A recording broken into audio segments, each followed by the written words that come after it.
بسم الله الرحمن الرحیم. په پیل کې د خبرونو سرټکي.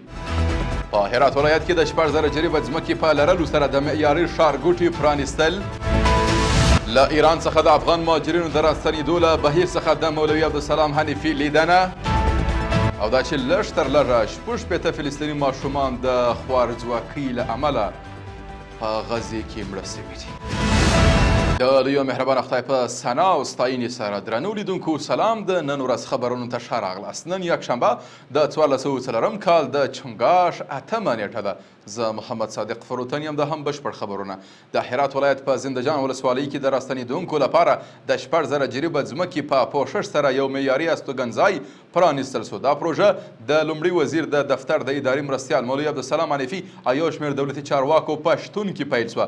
په دې استوګنځای کې کور، روغتیا، تعلیم او زیربنایي خدمات شامل دي او په 2 مرحلو کې جوړیږي چې لومړی 3,000 جریبه ځمکه پوښي. مولوي حنیفي وویل چې اسلامي امارات په 25 ولایتونو کې د کډوالو لپاره 15 استوګنځایونه جوړوي چې ځینې یې د جوړولو په حال کې دي او ځینې یې د پلان کولو په مرحله کې دي. له ایران څخه راستنېدونکو د دې اقدام هرکلی وکړ او ویل چې دوی اوس کولی شي په خپل هیواد کې نوی ژوند پیل کړي. دا پروژه د نوو راغلو کډوالو لپاره د سرپناه د نشتوالي ننګونې ته ستر ځواب دی. له ایران څخه د افغان کډوالو د بیرته راستنېدونکو له بهیر څخه مولوي عبدالسلام حنیفي لیدنه وکړه. د ریاست الوزرا اداري مرستیال او کډوالو ستونزو ته د رسیدنې عالی کمیسیون رئیس مولوي عبدالسلام حنیفي هرات ته د سفر په ترڅ کې د راستنېدونکو وضعیت ارزونې سربیره د ښو او پر وخت خدمتونو رسولو لپاره یې مسؤلینو ته لازمې لارښوونې وکړې. دغه راز ښاغلي حنیفي د راستنېدونکو غوښتنې او ستونزې واورېدلې او د روغتیایي خدمتونو بیا مشتیدنې او د کاري زمینې برابرولو برخو کې د همکارۍ ډاډ ورکړ.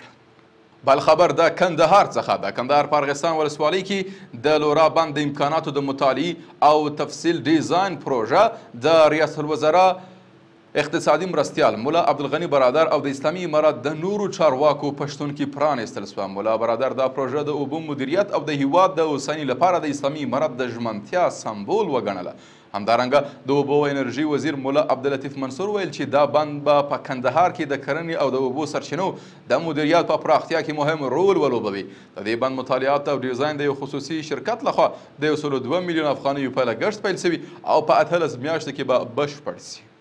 او په پای کې د غزې څخه د الجزیرې د راپور پر بنسټ پر غزه تړانګه د صهیونیستي رژیم د بریدونو له پیل راهیسې لږ تر لږه 6 ماشومانو د خوارځواکۍ له امله ژوند بایللی. په راپور کې د روغتیایي سرچینو له قوله راغلي اسرائیلي اشغالګرو پر غزه تړانګه کلابندي سخته کړې او دې سیمې ته د بشري مرستو د لیږد مخه نیولې ده.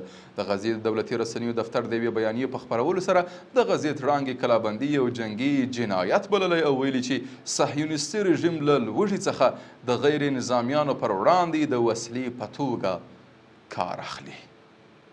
قدرمنو لیدونکو دا و د نن ورځ خبرونه. تر بیا ښه وخت او ښې چارې.